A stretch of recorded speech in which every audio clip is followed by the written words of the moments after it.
What is up? Welcome to another edition of the NFL Fantasy Football Podcast. It's me, your man MG, socially distancing away from the Fantasy Hall of Famer Michael Fabiano. And it looks like we have news. Like it's been a while since we've had actual news to talk about. We got news this week, and we kind of like saw this coming a mile away, right? We talked about Cam Newton's best fantasy landing spot weeks and months ago, and it was always New England. And so the fact that he ended up with the Patriots, by no coincidence, on the same night where the penalty for their videotaping the Bengals scandal, I guess you could call it, came out. But timing is everything, right? So absolutely, that's going to have a trickle down effect in fantasy, and we're going to talk about that. Yeah, no doubt. That is a tease of part of what we're going to talk about in today's show. We're also going to kind of go through some top 10s, at least from last year, talk about guys who might fall out of the top 10, guys who might be in. I know it's something we've talked about in the past, but, things change. And since the last time we've talked about it, either guys have changed teams or maybe we just dug a little deeper into the numbers and found something different. So we'll go through that as well. But before we do any of that, let's talk to our faithful producer, Senior Edward L. Murphy, Esquire. Murph, are you back in L.A. now? I am back in LA for about 2.5 weeks. Then we'll take an actual vacation, but just going back home because there is nowhere to vacation right now in our world. So the best thing I could do is sit in my yard. And I think actually that makes the world's difference is to have some space. But yeah, right now it's no tropical island for me. It's just back to Staten Island, New York. I don't know if you well, you're going to an island, right? I mean, that is true. That's a good point. That's a really good point. Yeah. It's got a huge landfill on it. I actually lived on Staten Island for about 6 months. So I know Staten Island, but just tell people, hey, I'm going to an island. I'm going island hopping. Yeah, I don't know if you saw.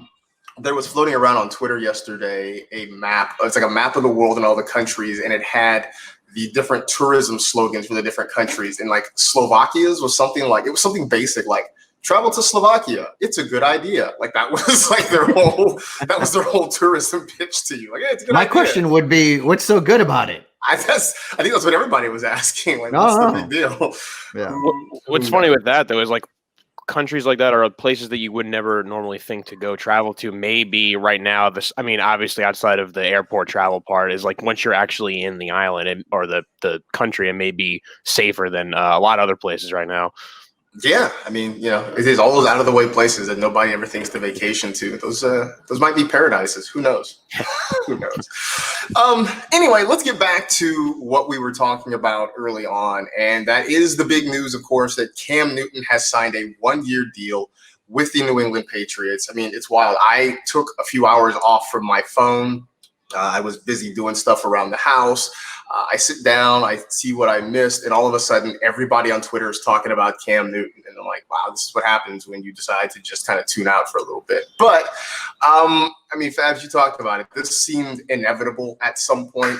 My question is, how does this always happen to the Patriots? Like, how do these guys always seem to fall in their laps? And I know sometimes they don't work. Antonio Brown didn't work out. Chad Ochocinco didn't work out. But it just seems like 31 other teams end up tripping all over themselves and then allow the Patriots to just walk in and get these guys at essentially bargain basement prices. Like, I don't understand how this happens. It's almost like there's like this secret clause in the CBA, right? That says any move out there that could make the Patriots look brilliant, the other 31 teams have to acquiesce and let them do it. And it's funny too, Marcus, because we've talked for weeks and weeks about how the Buffalo Bills are the favorites to win the AFC East, and the Jets are moving up, maybe the Dolphins are moving up. The Patriots weren't even in the discussion. Now they get Cam Newton, and suddenly are the Buffalo Bills still the favorite? And I understand Cam is a former MVP, great quarterback. He hadn't been all that great recently. Of course, he's dealt with injuries. But if Cam Newton can avoid those injuries, and he released a video on social media with him working out, and it looks like he's in amazing shape, this could end up being the offseason move of 2020. I mean, it really can, and I know the immediate reaction. Well, first off, the immediate reaction on Twitter was sort of all over the place, right? I mean, you had some people saying, well, he's Cam, and as long as he's healthy, everything should be okay. He's working with Belichick and McDaniels. This should be awesome. There were other people who were saying, well, I mean, look at what their wide receiver group is. Look at that offense around him. And, Tom Brady had issues. Why shouldn't Cam? My thought is, I mean, Fabs, this isn't the first time Cam Newton has gone into a season with wide receivers who aren't great. I mean, you look at his time, a lot of his time there in Carolina when he was relying on, the Kelvin Benjamins and the Devin Funcheses of the world. I mean, that's not a group that's going to scare people. So I feel like that's one fear we can take off the table, right? I mean, he's got Julian Edelman, who's, later in his career. We're still waiting to see what N'Keal Harry can be. But I feel like the argument that he doesn't have good wide receivers doesn't quite apply to Cam because he's never really had great receivers and he's always found a way to be successful. Yeah, I mean, outside of like Steve Smith, I mean, you're not talking about the greatest assembly of wide receivers in Carolina over the years. They've almost always been sort of like a run-first team, dating back to the time where they had D'Angelo Williams and Jonathan Stewart in that committee. That's sort of what they've been. And to me, Mohamed Sanu is not a bad wide receiver. And if he can get back at 100% with Edelman, with N'Keal Harry, as you mentioned, I mean, it's not the worst wide receiver core in the league. And Cam also is a guy who historically, and this dates all the way back to when we started watching Cam Newton back at Auburn. I mean, this is a guy who can make plays with his legs, and he's got a really good offensive line in front of him now in New England. Also keep in mind that when he played under Norv Turner there in 2018, he was running more of a pro-style offense, which is what they're going to be running, with Josh McDaniels there in New England. So it's not going to be one of those offenses where he's going to be, running around all over the place. He's going to be using that right arm. Hopefully the shoulder and the foot are back at 100%. Again, it looks like they are. But I will tell you one thing, Marcus. Not only are fantasy fans happy about this, not only are Patriots fans happy about this, but the networks are happy about this too, because the Patriots had a bunch of primetime games, and I don't think the networks were looking forward to having Jared Stidham be the guy there. So now Cam Newton's going to be starting for the Patriots. A lot of people in the network world are going to be a hell of a lot happier. I mean, I really did believe, I think a lot of us did for a long time, that it just seemed impossible that the Patriots would go into the season with Jared Stidham and Brian Hoyer as their top two quarterbacks. And I know there was chatter that, this is our guy, we like him, we want to see what Stidham can do, but it just seemed impossible to really believe that was going to happen. Mm-hmm. So credit Bill Belichick for basically waiting until the right moment to strike, to get Cam when, there weren't a whole lot of offers on the table and get him at, a great discount. And then, as you mentioned, it's also nice to leak that news just before the bad stuff comes down, Exactly. so people are paying attention. Right. As for Cam, what do you expect from him this year in that offense, and where do you have him ranked right now?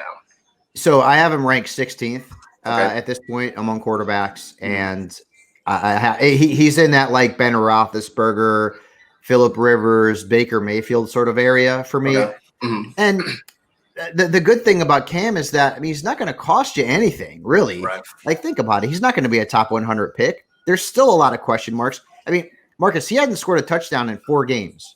And he's had 1 rushing touchdown since like October of 2018. Mm-hmm. So it's not like we're getting Superman guaranteed. The Cam Newton, who's been an MVP, who's been, a top 5 fantasy quarterback for most of his career. We don't know if we're getting that. So Right.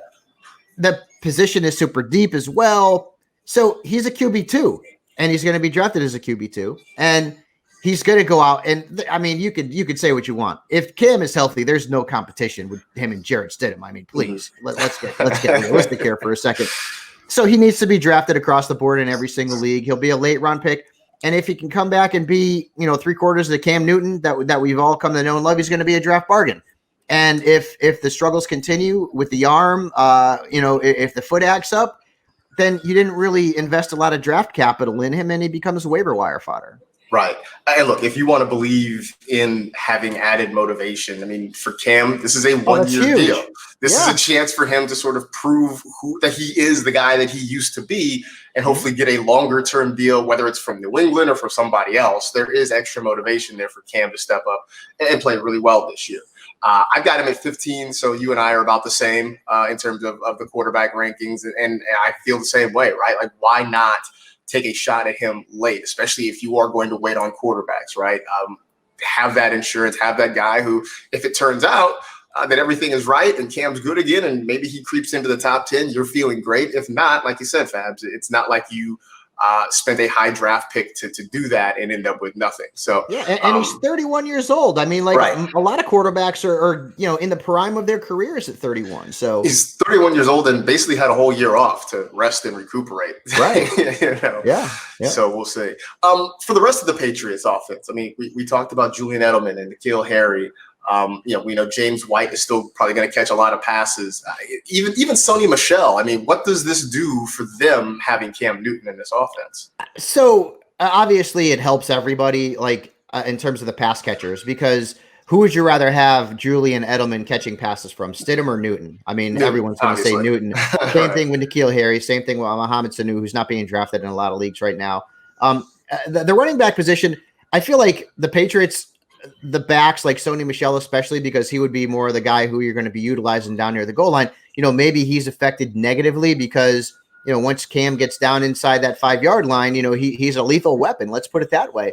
Mm-hmm. And the Patriots were tied for third in red zone rushing attempts last year. So the offense has gotten down into the red area a lot, where a running quarterback, where a running back can take advantage of an opportunity to find pay dirt. So I think this is good for Cam. I don't know that it's great for Sony Michel in terms of red zone opportunities. I don't know that it really changes much in terms of James White, who typically, at least you wouldn't project him to be utilized a whole heck of a lot down in the painted area down in the red zone.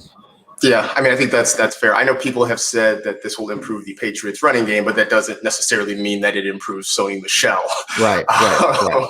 You just have another guy who can run the football. So it's going to be interesting. It's going to be fun to see Cam there in New England. I think a lot of people who just are fans of football are excited to see him get an opportunity to play again because the game, I think, is more fun when Cam Newton is around. So definitely looking forward to that. Speaking of quarterbacks, let's kind of shuffle the deck a little bit, right? We look at some top 10 guys from last season. I'll give you 3 names of guys who were in the top 10. You tell me who's most likely to fall out, and then you tell me who you think might jump in there and replace them this year. So quarterbacks, Aaron Rodgers, Matt Ryan, both kind of fringe top 10 guys. Carson Wentz, another fringe top 10 guy. Of those 3, or maybe there's another one in there you like, who do you think is most likely to fall out of the top 10 and who jumps in their place? So I have Rodgers at 11. I have Wentz at 12. So, and the third quarterback that you mentioned was who? Matt Ryan.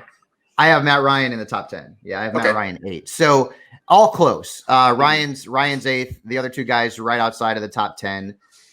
Players that I think could move up into the top 10. Like, I mean, you guys know I'm a big fan of Daniel Jones. I don't know if he's going to be top 10, but he's got the capability to be top 10 without question. Tom Brady very likely is going to get back up into that top 10 area now that he's in Tampa Bay.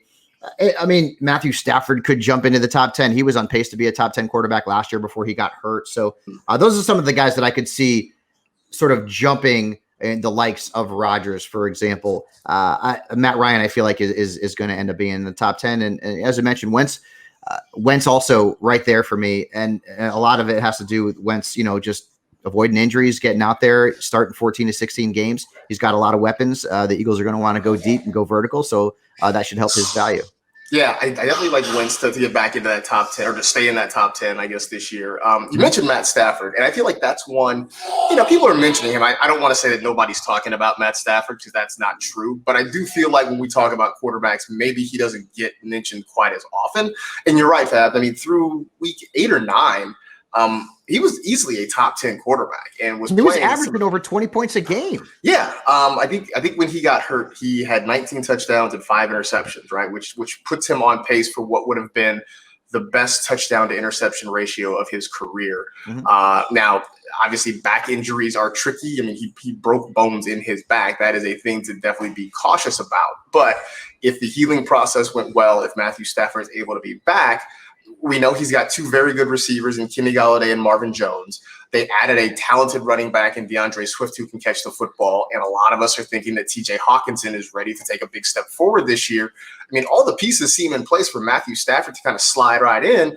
And this is a guy, you want to talk about late rounds, he's hanging around in the late rounds. It could end up being a huge draft value for somebody this year. Yeah. there's a lot of quarterbacks who could be draft values. I mean, I've been involved in some of these FSGA drafts for SiriusXM, and I mean, Aaron Rodgers is going in the 12th round, and it's a 14-team league, Marcus. I mean, and I get it. You know, with the experts out there, it's a little bit different than in leagues where folks are just having fun, more casual. But Cam Newton's going to be on that list now. Ben Roethlisberger's on that list. Like Baker Mayfield could potentially be on that list. Daniel Jones, Eddie's guy, he could be on the list too, of quarterbacks who you get late who end up really outperforming their draft value or their draft position. Over to the running backs. These guys, some of them were solidly in the top 10, but Leonard Fournette, Nick Chubb, Austin Eckler. I mean, Eckler was the RB4 after a huge start this season. Mm-hmm. Is there one of those guys that you feel like might not get back to top 10 status this year, and who maybe jumps in their place? I love Austin Eckler, and I know that there are people out there will say, well, no Phillip Rivers, and they bring in Joshua Kelly. Okay, that's fine. I still believe in Austin Eckler as a top 10 running back. Nick Chubb, I'm not on board with as a top 10 running back. I see him get picked in the first round, and I question why. Like, I understand if Nick Chubb was the featured back for the Browns, he would be a top 5 pick. I love him. His talent, he's amazing. People forget that Kareem Hunt was an elite fantasy running back in Kansas City. And last year, when the two guys were on the same, on the same field at the same time, and they were out there together, I mean, we're talking about 8 games where the difference in fantasy points was negligible. They basically both averaged right around 13 points a game. Kareem was better as a pass catcher. Nick was better as a rusher, but Nick's touchdowns went way down. He went from 6 in the first half of the year to 2 in the second half of the year. I don't see him. I mean, unless something happens to Kareem Hunt and he's forced to miss time for one reason or another, Nick Chubb is not a top 10 fantasy running back. Leonard Fournette, I feel like I have him outside of my top 10 as well. While the touchdown should go up, he only had 3 last year. I mean, that reception total is bananas, like 76. They brought in Chris Thompson. He's going to eat away at some of those opportunities. So, I mean, I think Leonard can get you 30 to 40 catches, but, 70 plus is not happening again. Yeah, that's the thing. I mean, they brought in a couple of guys who can catch the football. You mentioned Chris Thompson. Laviska Shenault, a guy that they drafted, can catch the football very well, was just a Swiss Army knife at Colorado, and probably will do some of the same there. So I'm with you on Fournette. I'm very much with you on Chubb. I've been saying that for a while. I mean, in those 8 games that Kareem Hunt played, you saw a huge drop off in the number of targets that Nick Chubb got. And I think you're going to continue to see that division of labor there for the Browns in their offense. I mean, one, Saquon Barkley was just at 10. He's going to move up, obviously, as long as he stays healthy. Yep. I think Joe Mixon, provided he doesn't hold out and play 16 games, I think he jumps in there. Miles Sanders is another one. So I was going to mention Miles Sanders because he's such a mystery to me, right? Like, as long as the Eagles don't do anything else to their backfield, I think Miles Sanders has a huge potential. Mm-hmm. But you keep hearing these rumors that Philadelphia is looking at other running backs, other people to bring in. I mean, look, I still heard rumors about LaShawn McCoy coming in. I don't know how much he has left in the tank. But we know Doug Peterson doesn't like to rely on one running back. If he changes that tune and they give the gig to Miles Sanders, I'm all in on him being a top 10 guy. But my fear is that, when training camp starts, whenever that may be, that the Eagles go out and sign somebody and completely just, submarine this whole effort. So that's how I get it. I mean, like, you've heard Devonta Freeman's name, but he apparently wants a little too much money, and maybe he's not really worth the risk. Obviously, your son agrees with me there with Devonta Freeman. So I feel like Freeman would put a dent. But other than that, I mean, think about the running backs that are available right now. Who's on the street right now that's really going to scare you away from Miles Sanders? I mean, LaShawn McCoy wouldn't scare me. Let's put it that way. I still feel like Miles Sanders would be the guy. And I also feel like people are underestimating Boston Scott a little bit. He came in last year in the second half, and he looked really good. He had some pretty big games. So if the Eagles are willing to, take Boston Scott at what he was last season and utilize him as a complementary piece, as a number 2 behind Miles Sanders, maybe they don't feel like they need a running back. And at this point, that's been the case because they didn't do anything in the draft. They didn't do anything in free agency. They brought back Corey Clement. So maybe they're happy with Miles Sanders as the number 1. Yeah, I mean, maybe so, and that hopefully would be a good thing there. Also, one other name I think would be interesting, Kenyon Drake, who when he got no to, doubt, dude. Yeah, when he got to Arizona, just really took off. I mean, part of it was just that the Dolphins didn't seem all that interested in giving him a featured back role. Cliff Kingsbury had no problem with it whatsoever once he got to Arizona, and he took off and no pun intended, he ran with it. So if you give him that same workload, that same opportunity over the course of 16 games, I think there's a very real chance Kenyon Drake could end up as a top 10. Who is Drake's coach in Miami? Adam Gase. Right, exactly. so yeah, Adam Gase. All right, so let's move on to the wide receivers, guys that were kind of fringe top 10 guys who could possibly fall out. I think one is fairly easy. I mean, you got Devontae Parker, who was there right around 10. Julian Edelman, maybe, although now he's got Cam Newton, maybe that's good enough to keep him in the top 10.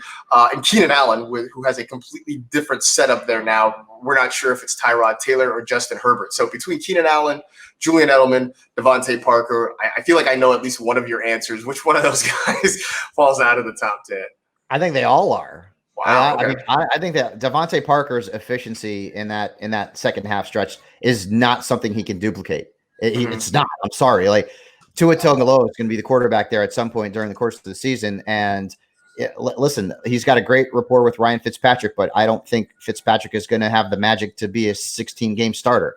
So that's going to happen. I feel like with Keenan Allen, as good as he is, and he's going to get a lot of targets, like, the drop off from Philip Rivers down to Tyrod Taylor or a rookie in Justin Herbert, who, I don't have a whole bunch of belief in long-term and certainly not short-term. That's going to be, an issue for him. And Julian Edelman, while, as you mentioned, his value is going back up somewhat. I mean, top 10 with Cam, like, I get it. Cam Newton is certainly an upgrade over Jarrett Stidham.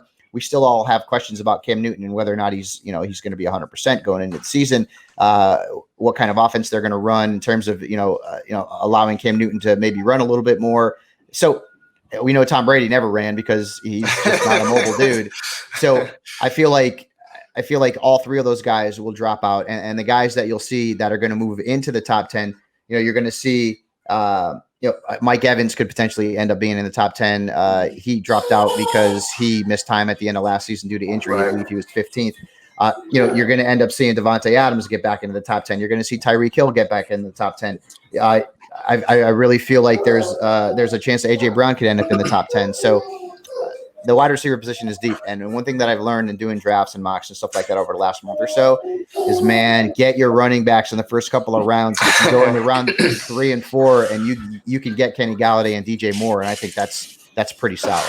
Yeah. It's interesting too, because I think if you are able to get, a couple of solid running backs at the top, then you can spend probably the next 5 or 6 rounds just stacking wide receivers. And getting yourself a roster that you feel okay about. And I know we don't spend a lot of time talking about roster construction and draft strategy and that sort of thing, but I do feel like if you can get yourself, if you're able to get one of those elite running backs and even just a solid number 2 guy, you don't have to worry about running back for a long time in your draft. And at that point, you're sort of just trying to pick values later in your draft. And I think that's kind of an important thing to pay attention to when you're drafting. Yep. So there you go. Those are some of our top 10 guys. Oh, I want to ask you, do you have any thought of any rookies, maybe not, that could possibly crack the top 10 or at least challenge to be in the top 10? Anybody that's on your radar? At wide receiver? Yeah. No. I know. I know. I don't think it's a surprise. No. Yeah, I mean, the Cowboy Homer and me would love CeeDee Lamb to do that, but that's not going to happen in that offense with all the weapons that they have with Amari and Gallup. Jerry Jeudy, as much as I like him, top 10 with Cortland Sutton ahead of him and a lot of mouths to feed in Denver, I don't think that can happen.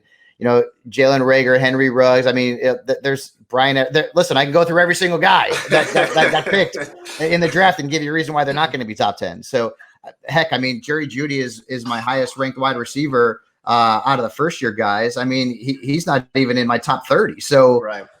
It's one of those things where it's a deep, talented position. Right. And those guys are going to be the guys that you're going to be sort of throwing darts at sort of in the middle to late rounds of your draft. Yeah, I have Jeudy at 42. I have CeeDee at 46. I have Reagor at 49. I have Ruggs at 50. I have Ayuk at 52. I mean, that's sort of where we're at. There isn't, right. And I mean, typically, Marcus, you know this, dude. Like, rookie wide receivers typically don't come out and put up monster numbers. So for every Anquan Bolden, who was tremendous as a rookie, there's 10 guys out there who, and hey, Calvin Johnson, he had a pretty decent rookie year, but I mean, it was 800 yards and maybe 5 touchdowns. And that's a good rookie year for a wide receiver. You don't see these elite numbers from most wide receivers in their first year. So not a surprise. Yeah, no, not a surprise at all. I was just curious if maybe you had like just some guy that you had big hot take on, or just some sort of bananas projection. My take on the rookie wide receivers is quite cold as it comes to rankings. Yes, I don't have them ranked very highly right now. No, I think that's a popular opinion too. So all right.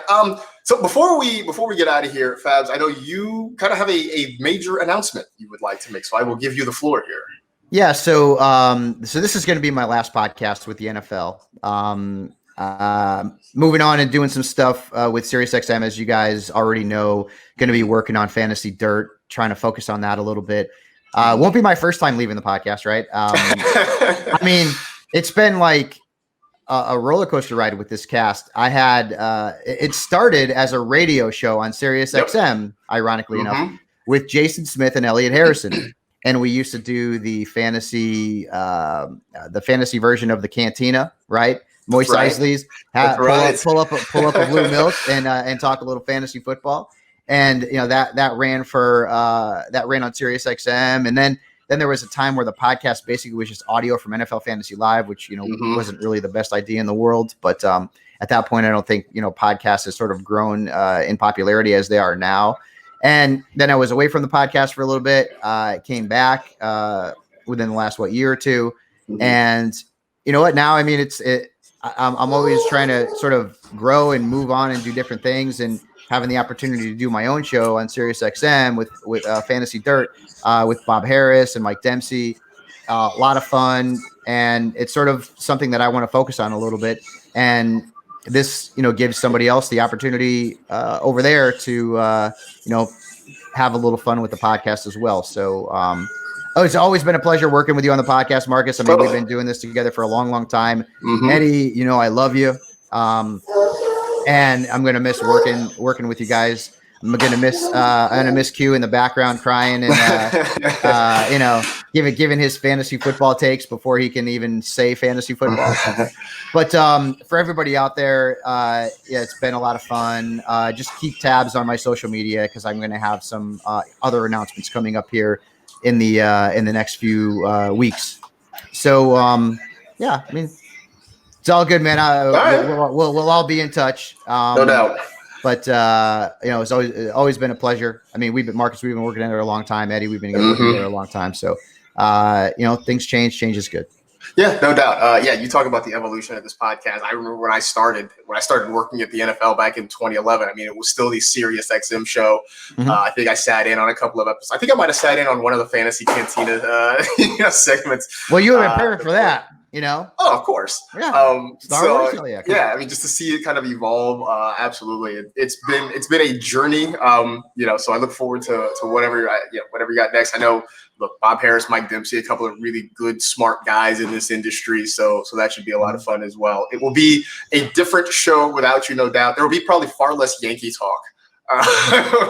Eddie's going to take care of that. Eddie will handle that. He'll make sure that the Yankee talk continues, right? It would just stink, Fabs, if it's a I know there'll probably be a lot less Cowboys talk. Well, that's a good thing, but I'm still hoping for Dodgers Yankees World Series what to bring it back. Yeah, exactly. If there's a Dodgers Yankee World Series, you may have to pop back in and make a absolutely. I just want there to be baseball or some kind of sport. Jeez Louise. Yeah, well, there's that too. We all are sort of hoping for that. So, happy trails. I'm sure we will see you on the other side at some point, Fabs. And it has been a ride, no doubt about it. So that's it. We are done. We appreciate you listening and downloading and watching and all of that good stuff. You know the drill. Tell two friends to tell two friends. Rate, review, and remember, fiction writing is great. You can make up almost anything. Enjoy your 4th of July. Stay safe. Take care of yourselves. And we'll see you next week.